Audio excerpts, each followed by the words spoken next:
Good day, everyone. Today is our second meeting, and this will be our second topic or the continuation of what we had discussed last week or last discussion or last meeting. So, today we are going to have a new lesson, and the lesson is all about financial institutions, instruments, and markets. So, what are those financial institutions, instruments, and markets? We are going to understand it more on our next slides. But before we proceed with our lesson, let me first read to you our objectives. So, at the end of this chapter, the students should be able to A. Describe a business environment. B. Discuss the financial system. C. Identify the elements of a financial system. And letter D. Differentiate bonds from stocks. And we have also here the finance terms. This may help you enrich your business English vocabulary. So, you may check a finance dictionary or surf the internet for the technical meanings of the following finance terms or jargons. So, we have 10. We have number 1, financial intermediaries. We have financial instruments, financial market, underwriting activities, investment houses, trust companies, mutual funds, trading activity, capital market, and bond debenture. So those 10 may, are found on our topic for today. And for you to understand it more, you may search the internet or finance dictionary for the meanings. All right. So next, all right. So I have a question here that says, how do you think we can determine the finance terms and what are their use? So when you say finance terms, those words are found on business finance. So their uses are that through them we can identify what are those statements like financial positions and so on. Also intermediaries. All right, so we will know more about them or their use on our lesson for today and on our next slides that comes. All right, so our topic for today is all about financial institutions, instruments, and markets. So again, my question a while ago was, what is financial institutions, instruments, and markets? So we are going to know more them here on our lesson for today. All right, so business environment. So the business does not operate in a vacuum but in an environment influenced by various forces, variables, and systems. So in marketing or the environment where the business operates is broadly classified as a macro and micro environment. So in finance, the business environment is divided into international, national, regional, and local levels. So regardless of the nomenclature on the business, environmental layers, business is affected. All right, so that is business environment. Next, so on our next slide, we have here the example or one of the environmental layers of the macro environment. So one of the macro environment is what we call the societal environment. So what is societal environment of the business? So this what it looks like. So we have the business, then the political system, financial, social, cultural, legal, economic, and technological systems are found on the societal environment of the business. So when you say financial system, it is one of the factors that directly or indirectly affect the financial business organization. So when you say system, it is composed of several parts with interrelated functions. So if the business is dysfunctional, the operation of the whole system is expected to be adversely affected. Hindi pwede na isa lang yung maapektuhan. Damay-damay siya lahat. Just like for example, kung nag-dysfunction yung financial system, yung financial mo. So, meaning, lahat damay. Yung economic, yung technological, yung socio-cultural, and your political system. Madadamay lahat. Okay? Para siyang domino effect. Damay lahat. Hindi lang pwede yung isa lang yung madadamay or masisira. That is what we call dysfunctional. Next, financial system. What is financial system? So, when you say financial system, it sa societal environment makikita to siya sa macro. So, this societal environment is also what we call regional level. So, financial system is principally responsible for the flow of money or funds from the lender to the borrower. Okay, so financial system, they controls, regulates, and facilitates the saving, borrowing, lending, and investing activities happening among the different playground of the system. Alright? So, meaning, ibig sabihin nun, sila yung nagahawak or responsable sa agos ng pera or sa funds. Sila yung parang may hawak ng pera galing sa lender papunta sa borrower. Yun ang financial system. Okay, ang next slide natin is the typical structure of a finance system. That is how it looks like, the structure of a finance system. So we have there the household savings surplus cash, and then we have the business savings, the financial institutions, market and instruments, and also the borrowers. So under the borrowers, we have the individuals and also the corporate entities. So alam naman natin yung kung sino yung individuals at saka yung corporate entities. So when sinasabi natin corporate entities, so yung mga companies. Okay? So this system is highly responsible for the channeling of funds from the savings of the household or business.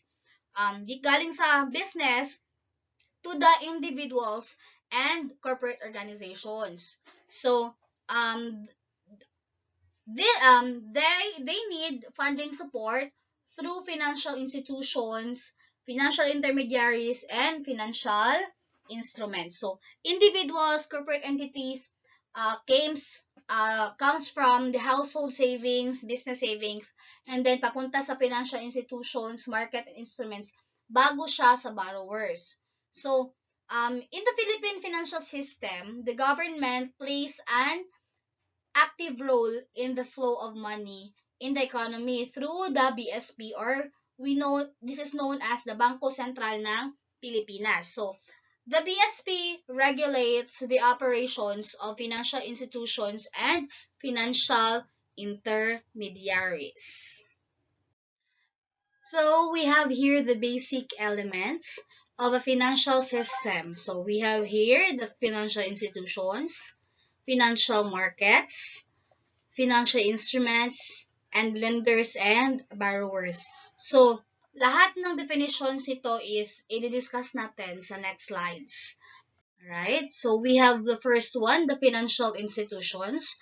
So, when you say financial institutions, these are institutions or organizations that provide financial services, among others. So, in the form sa mga loan, credit, fund, and administration, financing, depository, and safekeeping. So, financial institutions, therefore, is a broad term that encompasses all organizations that provide the aforementioned financial services. So, ibig sabihin, sa financial institutions, siya ang nag-provide ng financial services. Halimbawa doon is yung mga loans. Okay? Sunod. So, pag sabing financial institutions, this is based on the financial services provided are generally classified as follows. So, first is the depository institutions, then financial intermediaries, and then the investment institutions. So, pag sinabing depository institutions, These are financial institutions that accept deposits. Halimbawa ng deposits is yung savings, yung current and time deposits from individuals and corporate entities, extend loans to borrowers, transfer funds, and manage funds for investment purposes. So under depository institutions, we have the banks, the Savings and Loan Association, trust companies, and the credit union. So when you say banks, these are institutions authorized to operate and regulated by the BSP or the Bangko Sentral ng Pilipinas under the General Banking Law of 2000. So they accept or tumatanggap sila ng deposits and bills payment, nag-provide din sila ng loans, and they also facilitate the transfer of funds domestically or abroad. Yun ang trabaho ng bangko. Next also is under the Bangko Sentral ng Pilipinas, Circular number 271, we have the major classifications of banks operating in the Philippines. So the first one is the Universal Bank. So when you say universal bank, this is considered the biggest bank in terms of the assets, the loan portfolio, and the revenue. So it has the widest scope of banking activities authorized by the Bangko Sentral ng Pilipinas and usually has the most number of branches nationwide and abroad. So a universal bank may perform the following. We have involved in underwriting activities, engage in financial activities of investment housing, and we also have the invest in equities of non-banking institutions. So the first bank we have is the Universal Bank, and the second one is we have the Commercial Bank. So the difference between the Universal Bank and Commercial Bank is that when you say universal, it's the biggest bank in the Philippines. It's for abroad and domestic. So pag sinabing commercial bank naman, this is also a type of bank that provides commercial loans and offers investment products in addition to the regular banking service of accepting deposits. So compared to Universal Bank, it has more limited banking services. So the minimum capital requirement of a commercial bank is also lower compared to that of a universal bank. Third is we have the thrift bank. So, pag sinabing thrift bank, as defined in Republic Act number 7906, this includes the savings, mortgage bank, private development banks, and stock savings. So loan associations and microfinance thrift banks that are organized under existing laws of the following purposes. We have the first one, accumulating and investing the savings of depositors, providing working capital to business engaged in agriculture, service, and housing, and providing diversified financial services to big and small and medium enterprises. Next is we have the rural bank and the cooperative bank. So, pag sinabing rural and cooperative, they are organized and operating in rural areas only. They are intended to promote and expand the rural economy by providing the people with basic financial services, and the primary target markets of rural and cooperative banks are farmers.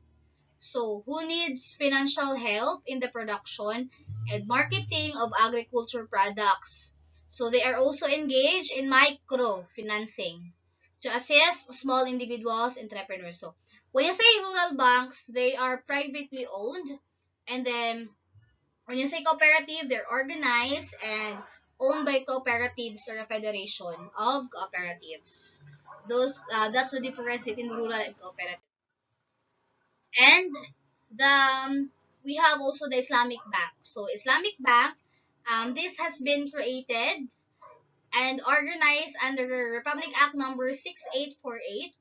This aims or they aims to promote and accelerate the socio-economic development of the Autonomous Region of Muslim Mindanao by performing financing, banking, and investment operations, and also to establish and participate in agricultural, commercial, and industrial ventures based on the Islamic concept of banking. So, Islamic Bank is somehow the same with rural and cooperative because um, they participated in agricultural um, concepts.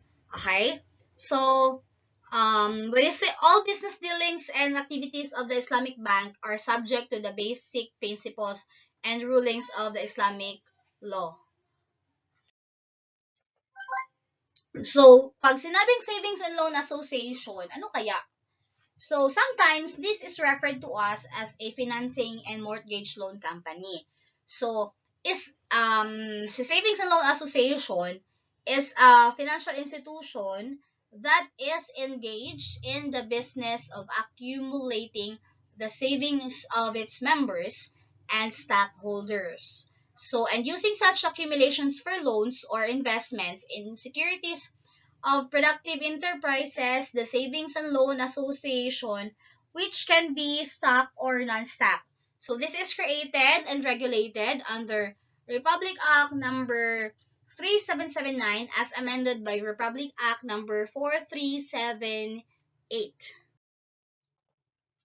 Next is the trust companies. So this is a legal business entity, usually a major division of a universal or commercial bank. That acts as a fiduciary agent or trustee on behalf of an individual person or corporate entity for the purpose of management, administration, and final transfer of property to the beneficiary. So the trust company acts as the custodian of the property for and on behalf of the beneficiary for a fee. So it also performs the following related custodial tasks: asset management, the ownership registration for the beneficiary, the stock transfer, and then the custodial arrangement, like in court proceedings. So, credit union. So, this is a financial depository institution that is mainly controlled and operated by its members for the following purposes. First is for extending credit to members. Second is offering competitive interest rates. Third is promoting the concept of thrift. And the fourth is providing other types of financial services. So when you say credit unions, this exists to help and extend financial assistance to member by pooling and accumulating funds from all the members. So the funds amassed from the membership fees shall be made available for borrowing by the members who are in needs. So this ends our discussion for today, and we are going to continue our lesson on our next meeting. And that's all for today. Goodbye.